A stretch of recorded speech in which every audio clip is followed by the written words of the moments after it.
El tema que nos convoca es amor propio, ¿dónde lo encuentro? Y la verdad es que es un tema bien transversal, como para cualquier edad, ¿ya? Porque nos toca a todas, ¿ya? No importa si tenemos 14, 25, 30, 40, 60, lo que sea, ¿ya?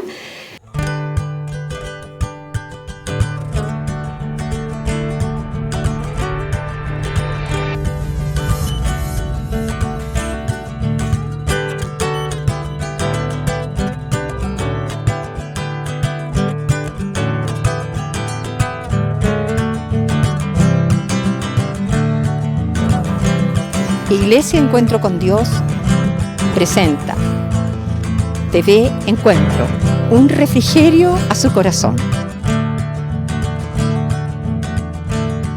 La psicología dice que el amor propio es un conjunto de emociones, de pensamientos o predisposiciones cognitivas que están asociados a cómo nosotras nos autoevaluamos y pensamos quiénes somos nosotras mismas, ¿ya?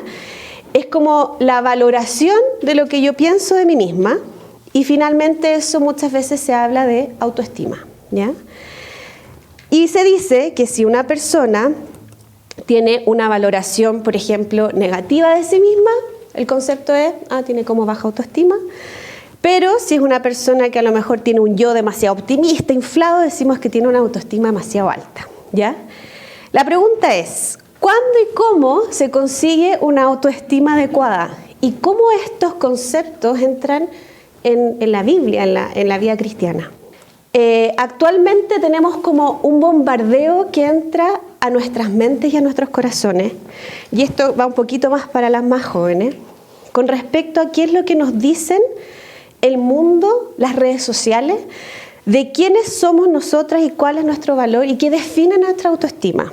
El ámate a ti misma, tú puedes, tú vales, brilla, empodérate, eres dueña de tu propio cuerpo, tú decides lo que quieres hacer con él. Mi imagen es importante porque quiero mostrar que cuido mi cuerpo, que soy saludable. No necesito a nadie, menos un hombre que me defina, yo puedo sola. Cree en ti misma, cree en tus logros. Todo ese tipo de frases están rodeando nuestra vida, incluso en nuestros ambientes de trabajo, ¿ya? O sea, muchas veces amigas no cristianas como que te van a aconsejar, no, tú tienes que hacer lo que para ti es importante, lo que tú sientas, lo que tú creas. También, sutilmente, entran algunas mentiras también a nuestra mente con respecto a, por ejemplo, sentir que tu logro, tu autoestima está basada en tu profesión o en tu rol. Yo viví muchos de estos extremos y mi valoración de mí misma. Estaba inconforme con mi cuerpo, lo que me llevó a millones de dietas. Podía estar tardes enteras solo probándome ropa, mirándome al espejo, nunca conformándome. Eso cuando tenía como 15 años. Me mostraba muy segura en aspectos de estudio y de notas, porque ahí estaba mi valoración. Esa era como mi área como fuerte. Pero cuando llegué el primer año a la universidad, me saqué mi primer 1.7 y lloré un día entero. Y eso me tiró para abajo. Entonces, cuando ciertas áreas de nuestra vida son como nuestros como logros o donde nosotros basamos nuestra como autoestima, y ocurre algo que nos lleva como a algún tipo de crisis en esa área, es como que nos perdemos. ¿Dónde en el fondo quedó mi valoración de mí misma? ¿Ya? Entonces, detrás de cada cosa que vivimos, nosotros vamos a intentar descubrir cuál es nuestro verdadero valor. Y la pregunta es, ¿realmente está ahí mi valor? ¿O mi valor lo define alguien? ¿O cómo se define? ¿Ya? Quiero retomar un poco lo de las redes sociales. Yo no sé, aquí a ver, levanten la mano cuántas tienen Instagram. ¿Sí? Son varias, ¿ya? ¿Y a las otras que les cuesta usar WhatsApp? ¿Tienen WhatsApp? Sí. Todas. Ya. Muchas veces estamos en las redes sociales muy pendientes como de subir la foto, o la que nos muestra la foto perfecta, la familia junta, sin conflictos, sin problemas, y mostramos como la cara linda de la vida, ¿ya? A veces escondemos esta imagen falsa de nosotras mismas detrás de miedos, inseguridades, o en el caso cuando somos más jóvenes, cuando no tengo los suficientes likes o estoy pendiente de cuántos me ponen me gusta, ¿ya? Y eso a veces nos puede llevar a bajonearnos, a pensar, pucha, no soy linda, no soy deseada, no soy importante. A veces hay inseguridades en la relación de pareja, en los matrimonios, miedos a perder a personas importantes. Por otro lado, también hay necesidad de control, de a lo mejor tener que demostrar constantemente mis capacidades y mis logros para sentirme valorada y depender mucho de los elogios, de lo que los demás me dicen. Quiero ahora llevarlas a ¿qué dice la Biblia? ¿Qué dice Dios con respecto a este tema? ¿Como cristianas debemos hablar de amor propio o de autoestima? Es una pregunta que surge con este tema. Al escuchar muchas veces el término amor propio en la Biblia, pensamos en egoísmo, y la Biblia advierte contra esta actitud. Hay un pasaje que está en Filipenses capítulo 2, versículo 3, que dice: no sean egoístas, no traten de impresionar, sean humildes, consideren a los demás, no se preocupen solo por sus intereses. Romanos 12, capítulo 12, versículos del 1 al 3 dice: por lo tanto, hermanos, tomando en cuenta las misericordias de Dios, les ruego que cada uno de ustedes en adoración espiritual ofrezca su cuerpo como un sacrificio vivo, santo y agradable a Dios. No se amolden al mundo actual, sino que sean transformados mediante la renovación de su mente, y así podrán comprobar cuál es la voluntad de Dios, buena, agradable y perfecta. Por la gracia que se me ha dado, dice Pablo, les digo a todos ustedes, nadie tenga un concepto de sí misma más alto del que debe tener, sino más bien piense de sí misma con moderación o cordura, dicen algunas versiones, según la medida de fe que Dios les haya dado. Otras versiones dicen: como mensajero por la bondad de Dios les advierto que no se consideren mejor de lo que son, sino que valórense según el grado de fe que Dios les ha dado. Y eso es lo que quiero invitarlas hoy día, a que podamos encontrar ese valor, ¿ya? Porque si se fijan en este pasaje, no nos está diciendo que no nos valoremos, no nos está diciendo que no nos amemos, pero nos está diciendo que el concepto de nosotras mismas no puede ni muy arriba ni muy abajo. Porque incluso cuando uno cae en esta como autocompasión, también es orgullo. Y también es en el fondo no entender cuál es mi lugar, mi identidad y la valoración de mí misma. Muy bonito, nos hace reflexionar y darle el valor necesario y darle el espacio necesario al Señor, que es fundamental en nuestra vida, y sin Él no somos quienes para seguir haciendo el bien. Solo con Él no podemos. Súper útil para estos tiempos que estamos viviendo, especialmente como está el mundo tan cambiado, tan revolucionado, todos los colegios, los niños, así que nos sirve bastante a nosotros como mamás, como abuelas, para poder compartir todo esto que hemos aprendido hoy día con nuestros nietos, con nuestros hijos, con nuestros amigos, amigas, personas que pueden tener estos problemas, independientemente de que sean cristianas o no cristianas. Son cosas que se viven día a día. Una vez más el Señor nos muestra que Él es todo y que con Él tenemos todo y no nos hace falta nada. Él nos ama, nos cuida, nos ayuda. El amor propio sano. El amor propio sano comienza con una visión y una valoración de quiénes somos. Y lo que yo pienso de mí misma, así como también lo dice la psicología en algún sentido, va a determinar cómo yo actúo. Y la Biblia habla muchos pasajes donde dice: tal como tú piensas, tal como tú crees, es como vives, es como actúas. Las experiencias, las emociones de nuestra vida nos llevan a actuar de distintas formas a cada una de nosotras y nos lleva a tener comportamientos o hábitos que están relacionados con nuestras emociones y pensamientos. Y por eso que la palabra dice que tenemos que renovar nuestra mente. Entonces, ¿quiénes somos? ¿Dónde está nuestro valor? ¿Quién lo determina? ¿Quién lo define? ¿Tendrá nuestro entorno el poder de definir nuestro valor? Sí, tiene el poder de influir en nuestro valor. El tema es que podamos descubrir que nuestro valor, para poder entenderlo, hay que entender dos conceptos que están ahí. El evangelio de quién es Dios va a definir cómo yo vivo mi vida en forma práctica, cómo enfrento mis miedos, mis ansiedades, mis angustias, cómo veo cuán poderoso es este Dios que creó, ¿ya? Entonces están completamente relacionados. Entonces yo no puedo definir el valor de mí misma si yo no primero defino quién es este Dios. Entonces, ¿quién es este Dios? hay que tener como temor de porque hablar de como las características de Dios. Pero quiero tomar estas 6, ¿ya? Entonces vamos a ver que Dios es bueno, que Dios es amor, que Dios es un Padre, que Dios es suficiente, que los designios o propósitos de Dios son buenos y perfectos. ¿Y será que Dios debe solucionar todos mis problemas? Entonces vamos a responder un poco esas cosas. El primero, ¿crees de verdad que Dios es bueno? Y la iglesia es algo que uno escucha constantemente. Entonces muchas veces intelectualmente sabemos que Dios es bueno. Pero si podemos a veces ir a lo profundo de nuestro corazón, quizás podemos esconder la sospecha de que a lo mejor Dios no es tan bueno. Satanás implantó esta mentira desde el comienzo, desde Génesis 3. Dios había bendecido al hombre y a la mujer y creó un paraíso para su deleite. Le dio la libertad de comer del fruto de todos los árboles a excepción de uno. Y plantó la duda acerca de la bondad de Dios. En Génesis 3:1 les dice, ¿con que Dios les ha dicho que no coman de ningún árbol del huerto? La insinuación de la serpiente en el fondo es, no es posible que este Dios tan bueno les diga eso, porque si Él lo fuera, no les negaría algo que ustedes quieren. ¿Se fijan? Sutil. Las mentiras que Satanás implanta con respecto a nuestra identidad y seguridad en Él son muy sutiles. Cada vez que vienen pruebas y sufrimientos a tu vida, o no pasa lo que tú quieres, o has perdido a alguien querido, o no estás con la persona que quieres, o tus hijos son desobedientes, o no tienes comunicación con tus padres, etcétera, etcétera, eso me lleva a dudar de la bondad de Dios. Cuando pensamos que Dios no es bueno, ¿qué puede ser que pensemos acerca de nosotras mismas? Yo no soy buena, yo no tengo valor, no soy buena para nada, ¿me entienden? Está completamente relacionado. Pasemos al segundo, Dios es amor. ¿Tú de verdad crees que Dios te ama?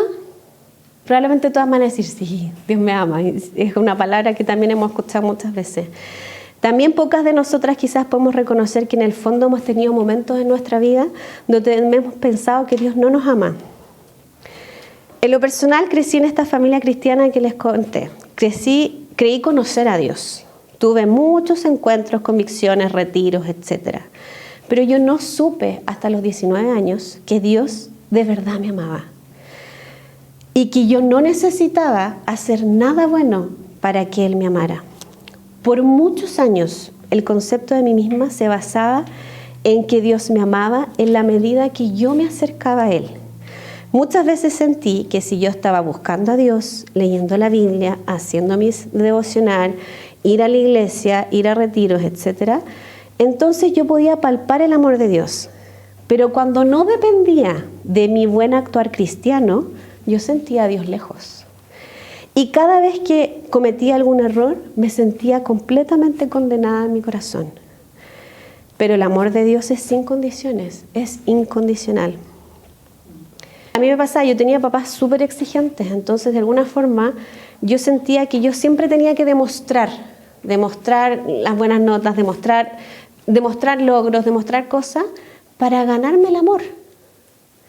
Y hasta que no llegué, 19 años estaba en Sudáfrica, en un retiro en el fondo, y ahí hablaron sobre un pastor que era de Argentina más encima, estaba en Sudáfrica. Y decía, más encima lleva alguien como cercano. Hasta que él predicó el amor de Dios, pero así como súper simple, como pasajes de la Biblia. Y para mí fue una revelación realmente del Espíritu Santo darme cuenta que yo de verdad, en el fondo, lo que pasaba en mi mente era que yo sentía que si yo actuaba como buena cristiana, Dios era como un papá que hacía un check. Y cuando yo actuaba mal, era una cruz. Y así me movía yo, pero fue una revelación de Dios entender eso. Y eso cambió radicalmente mi vida, porque finalmente me di cuenta que mi cristianismo era que el amor de Dios era súper condicionado a mi conducta, ¿se entiende? Que yo no había experimentado este amor incondicional. Hay un pasaje que hasta el día de hoy me encanta, que es Romanos 5, que dice 5 del 6 al 8, porque Cristo cuando éramos débiles, a su tiempo murió por los impíos. Y ciertamente apenas moriría alguno por un justo, con todo pudiera ser que alguno osara morir por el bueno. Mas Dios muestra su amor para con nosotros. Y esta es la parte que a mí, de verdad, llena mi corazón. En que siendo aún pecadores, Cristo murió por nosotros. En que siendo aún pecadores, si nosotros en nuestra vida cristiana no nos sentimos a veces tan pecadores, ponle ojo. Porque eso quiere decir que no estás viendo la grandeza de Dios, sino que estás viendo que tú puedes sola. ¿Ya? Nadie tiene este amor más grande que el dar su vida por los amigos, dice la Biblia en Juan 15:13. En mi experiencia, muchas mujeres viven en soledad esta sensación de no sentirse amadas. De no sentirse amadas por un esposo, de no sentirse amadas por sus hijos, de no sentirse amada por amigos, por amigas, de sentir que siempre como que falta algo y como que Dios realmente no pudiera llenar hasta lo más profundo de nuestro corazón. Y es algo que escuchamos todos los días en la iglesia, como el amor de Dios. Siguiente, Dios es un padre, pero no es como mi padre. Muchas veces nuestra idea de Dios ha sido completamente influenciada por los hombres que hemos conocido. Nuestro padre, alguna pareja, algún pololo, algún hermano, esposo. Hay distintas experiencias que pueden haber marcado nuestra vida. Un padre que quizás te abandonó, un padre muy estricto, un padre autoritario, un padre poco cariñoso, un padre alcohólico, un padre poco expresivo emocionalmente, un padre abusivo, un padre indiferente. La percepción de Dios puede ser positiva o negativa relacionada con estas experiencias. Pero aquí quiero decir algo importante. La psicología te diría, cómo fue la relación con tu padre, define tanto de ti misma. Casi que es como causa y efecto. Pero en Cristo no nos define, afecta. Y es importante reconocer que afecta y que a lo mejor influyó en mi vida. Y marca nuestra identidad, sí, la marca. Pero por eso que tengo que conocer quién es este Dios Padre, porque tengo que cambiar mi mente con respecto a eso. No determina tu visión de Dios como Padre, afecta. A mí me afectó muchos años y quizás vas a tener que luchar con esa mentira. O quizás has luchado con esas mentiras toda tu vida. En Números 23, capítulo 23, Números 23, versículo 19 dice: Dios no se parece a ningún hombre que hayamos conocido. Y el Dios de la Biblia es infinitamente más fiel, más puro, más amoroso que incluso el Padre más maravilloso de la tierra. Si buscamos en su palabra podemos conocer cómo es este Padre. Dios es idéntico a lo que Él ha revelado en su palabra, en sí mismo. Dios es infinitamente sabio, amoroso, generoso que cualquier padre terrenal. Todo esto no significa que nos dé todo lo que queremos. De hecho, ningún padre sabio le daría todo a sus hijos, todo lo que se le ocurra. Tampoco quiere decir que siempre comprendamos las decisiones de nuestro Padre, porque Él es más grande, le excede a todo. Tampoco quiere decir que Él nunca va a permitir que suframos, porque Él tiene planes que son de mayor alcance. Y esta frase me encanta, dice: Dios valora nuestro crecimiento y santificación por sobre nuestra comodidad. Dios valora nuestro crecimiento y santificación por sobre nuestra comodidad. En lo personal, viví muchos años sufriendo por la relación con mi papá. Y sí, mi padre era un hombre cristiano, era un hombre que fue pastor, pero en su carácter o forma de ser, me costó muchos años perdonar su dureza, su exigencia, su falta de... Él nunca me dijo, nunca me dijo te amo, era cero expresivo, era súper autoritario. Nunca, no era alguien con quien tenía conversaciones o era muy distante en mi manera de relacionarme con él. Y yo era de mis 4 hermanos la que lo desafiaba todo el tiempo, la que lo confrontaba. Y sentía que yo siempre tenía que demostrarle cosas para que realmente pudiera yo recibir su aprobación. Y me pasó, bueno, un gran periodo de Dios sanando mi corazón, porque mucho tiempo como que le echaba la culpa de muchas cosas, de cómo yo me valoraba a mí misma. Es culpa de mi relación con Él, es culpa de Él.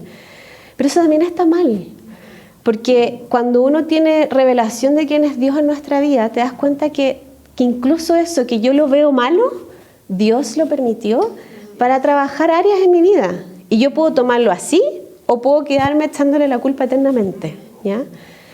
Y uno tiene que tomar esas decisiones y solo la revelación de Dios te ayuda. Ahora, obviamente que en situaciones donde alguna mujer haya sido abusada por su padre o haya sufrido mayor dolor o abandono, un papá alcohólico, obviamente es difícil perdonar eso. Son experiencias que marcan nuestra identidad, pero creo que es importante hoy día que entiendan que hay esperanza, porque Jesús vino a revelarnos que tenemos un Padre que es completamente cercano, aunque Él vea lo más doloroso, aunque Él vea lo más difícil, aunque Él vea todo nuestro pecado y nos ama igual, ¿ya? Bueno, me pasó como un poco, unos años antes de casarme, creo que fue, estábamos en la cocina, entonces yo siempre he sido muy expresiva, entonces yo digo las cosas nomás. Y le digo a mi papá, sí, pues porque tú nunca me has dicho que estás orgulloso de mí, nunca. Y mi papá me mira, y uno dice, increíble la torpeza humana. ¿En serio? Pero yo estoy muy orgulloso de ti, me dice. Y me abraza. Y imagínense, eso tan pequeño es como que hubiera sanado mi corazón. Pero a lo mejor quizás a ti no te va a tocar que te pase esa experiencia. Entonces es importante como saber qué áreas son las que en el fondo afectan mi concepto sobre Dios. Ya, los designios de Dios son muy estrictos, los planes y los propósitos de Dios. Estamos ahí en el que sigue, en el morado. Las leyes de Dios son buenas y para nuestro bien. La obediencia a Dios es el cambio a la bendición y a la libertad. Satanás constantemente quiere poner en nuestra mente y cada vez más, o sea, socialmente, si uno analiza como el mundo social hoy día, vamos cada vez más como a lo no normas, no reglas, tu verdad, todo es relativo. Entonces Satanás constantemente quiere poner en nuestra mente que las leyes de Dios son una carga, son irracionales, son injustas y que seremos infelices si las seguimos. Yo cuando era joven, cuando era a ustedes, yo pensaba que eran aburridas. ¿Por qué Dios tiene tantas reglas? ¿Por qué es tan aburrido hacerlo como Él dice? Hazlo a tu manera y nadie tiene derecho a decirte lo que debes o no debes hacer. Podemos, pero lo que no podemos elegir son las consecuencias a las que nos llevarán nuestras decisiones. Puede ser que te irrite la voluntad de Dios para tu vida en distintas áreas. Por ejemplo, comer es bueno, ¿cierto? ¿Por qué me voy a privar de comer cosas ricas y placenteras?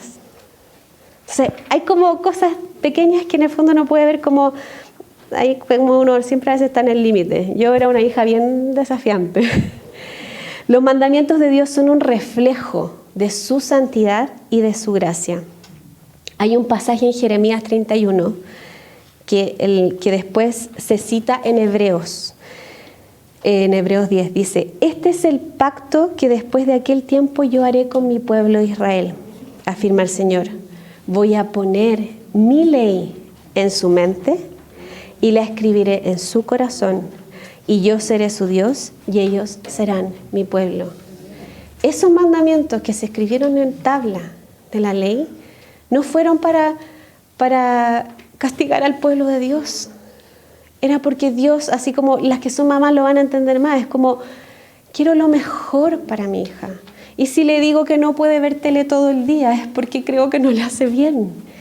Y si uno puede llevar esos pequeños ejemplos a cómo es Dios con nosotros, es como, Damari, no te voy a dar lo que tú quieres porque no es lo mejor. Resistirnos o rebelarnos en contra de los designios de Dios, ¿saben lo que va a pasar? Solo trae sufrimiento y conflicto. Y nos va a hacer dar la vuelta larga como le pasó al pueblo de Israel ahí 40 en el desierto. Experimentar el gozo y la alegría que trae aceptar la voluntad y el plan de Dios es irreemplazable. Pero, insisto, cuando uno va más sutil, yo me doy cuenta que yo tiendo a acomodar, por ejemplo, la voluntad de Dios. Como en el sentido de como, ya sí, como que en el fondo uno sabe si el Espíritu Santo nos da conciencia, como te está diciendo que por acá, que no hagáis eso, que no actúes así con tu marido, que no, más por acá, yo tengo la razón. Y ese es nuestro pecado, si somos Eva, 100%. Ya, y por último, dice, Dios debe solucionar mis problemas. Obviamente no. Nos hace ver a Dios como alguien que debe complacernos y servirnos.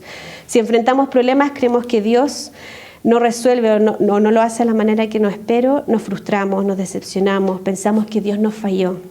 También pensamos que la vida debería ser una vida quizás sin problemas. Muchas veces escuché a muchas personas en la iglesia decir, desde que me hice cristiana es como que tengo más problemas, me enrollo más, como que llegaron más conflictos a mi vida.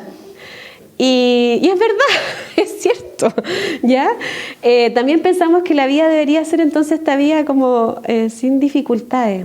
Nuestra sociedad también sutilmente nos invade con estas mentiras, diciéndonos, nos muestra que en el fondo no debemos vivir problemas y que estos deben ser como arreglados, ¿ya?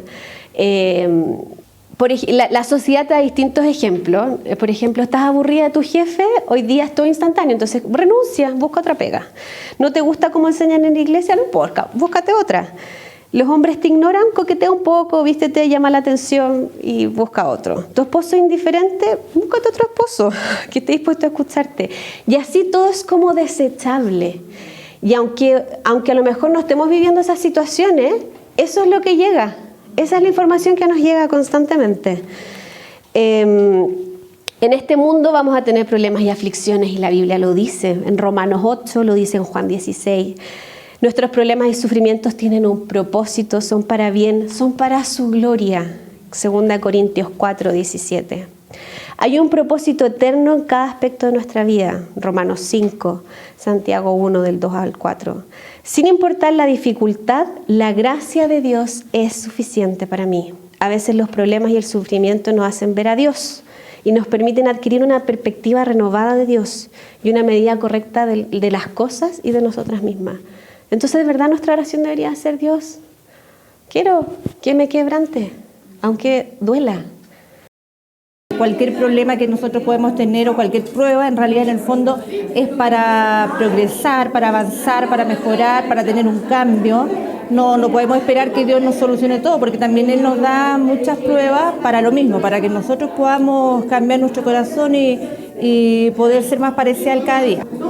La codependencia para mí es fundamental, porque Él quiere acción de parte mía, la hago gracias a que conozco su palabra y sé lo que Él quiere de mí, pero me entrego plenamente a Él. Es una codependencia, yo actúo y Él me sostiene y Él me acompaña. Espero que esta información y el contenido de este programa haya edificado su corazón tanto como edificó a todas las mujeres que estuvimos acá. Quiero que nos dejen sus comentarios, que puedan decirnos qué les pareció, si algo les hizo sentido. Acá abajo va a aparecer toda la información de contacto y queremos escucharlos. Que Dios las bendiga. Iglesia Encuentro con Dios presentó TV Encuentro, un refrigerio a su corazón.